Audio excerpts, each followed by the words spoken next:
Hello, Spider-Man. Hello. If you couldn't already tell, this game is kind of funny. Lethal Company is the newest sensation in the scary co-op horror game genre that has been absolutely dominating the YouTube landscape over the past few weeks. What made it achieve this huge success in such a short time is the fact that it really doesn't take itself seriously. Also, it has proximity voice chat. How do we get out? I know. Wait, do you? No. The sheer chaos it evokes, the feelings never before felt, it blasts you with. Dance with me. It seemed just perfect. And so, I knew what had to be done. I've gathered my most trusted and mentally unstable adversaries, and the game was on. Okay, I'm not going to sugarcoat it anymore, this game is batshit insane. Lethal Company is at its most basic a co-op game, although most of the time it feels like your own kin will be your greatest threat. For the first time you will truly know what your friends really think of you and how much deep down you just despise each other. However, that does not mean it's not going to be a great jolly time, cause it's going to be. It perfectly encapsulates this confusing and ridiculous setting and makes the most of it. And the largest role in that is of course played by the one and only proximity voice chat. What I'm going to say is probably nothing new at this point, but I'm going to say it nonetheless. Each and every game of this type is going to massively benefit from this mechanic. This also isn't some new tech, like, come on, we're not inventing space travel over here. And yet, it very rarely sees use in games these days. But considering the success of this little stinker, we can definitely expect to see it much more often. But coming back to Lethal Company itself, it really is just genius how talking in-game will enhance the experience. He said you're the new guy. I'm gonna bomb this whole up.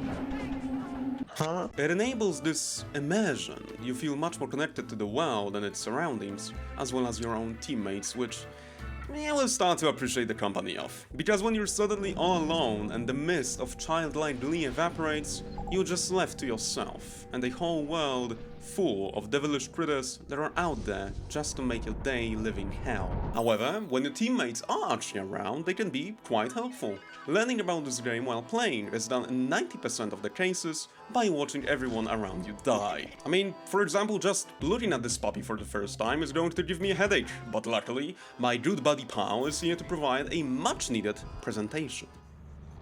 And now, I know these bastards are sound sensitive. This might feel like I'm saying it for the sake of being funny, but really I'm genuinely confident in saying that this is a real mechanic, intended or not. This game at the beginning can be a handful. Grasping some concepts while being chased by SCP-looking ass things is pretty stress-inducing, but with co-workers, it gets much more manageable, and all in all, less serious. This brings me to the point that this game can't really be played alone, or more so, it's not the same.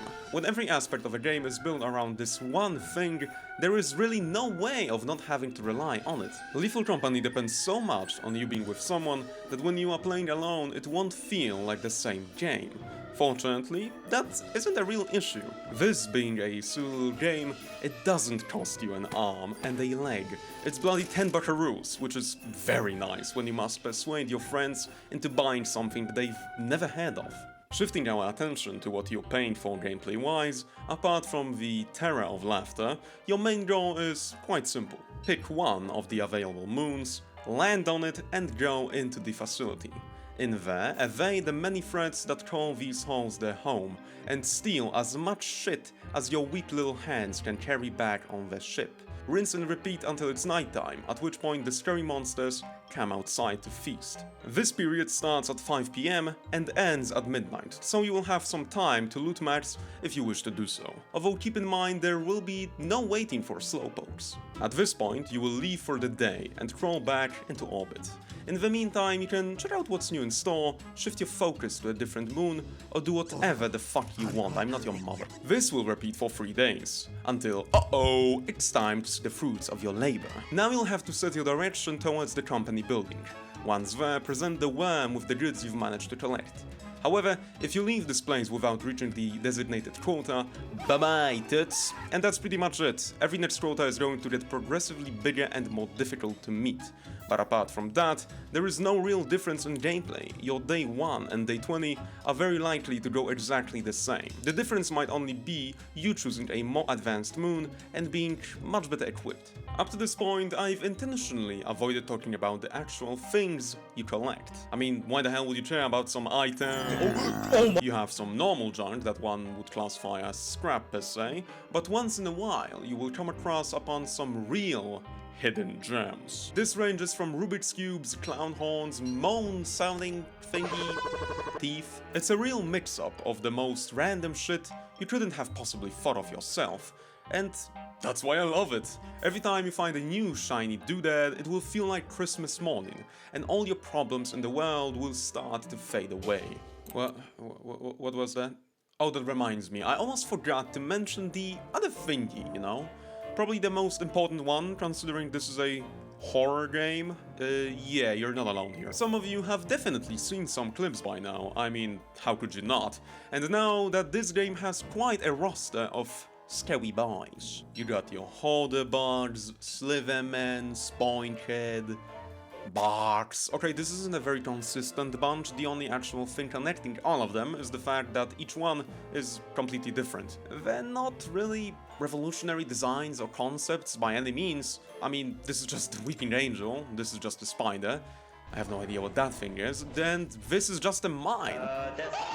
But you know, it works, and that's pretty much the whole fucking game. An amalgamation of silly ideas strapped together with duct tape, and miraculously, it tastes like a bloody gourmet meal. But even if those monsters work in a pretty simple manner, that doesn't mean that their mechanics can't be well executed.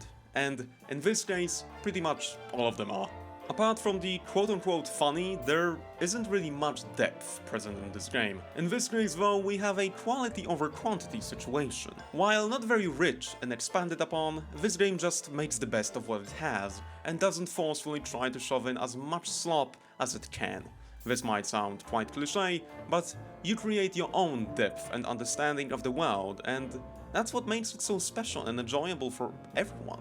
However, if I really want to be a bitch about it and point out a flaw, for me it must be a complete lack of progression at the time of writing this script. The only thing that really attempts to create any are the last 3 moons that you must pay for to visit. They all share this snowy theme, which I personally really enjoy, but the only other noteworthy thing about them is that 2 of them have a mansion layout instead of the standard facility one. And even though visually this is completely different and some items can only be found here, the risks or challenges stay pretty much the same. Even with all that I just said, I think it's quite unfair to genuinely be mad at stuff like that, knowing that the game is just over a month old. The whole babble I just presented is more of a suggestion, rather than actual critique, and I would just like to see more stuff implemented to the game, because even now, with all its issues, Lethal Company is a solid fucking game for $10. I cannot truly express how much fun times it provided for me and my buddies. The sheer goofiness, chaos, and utter confusion it evokes has made this an amazing experience for all my friends, including me.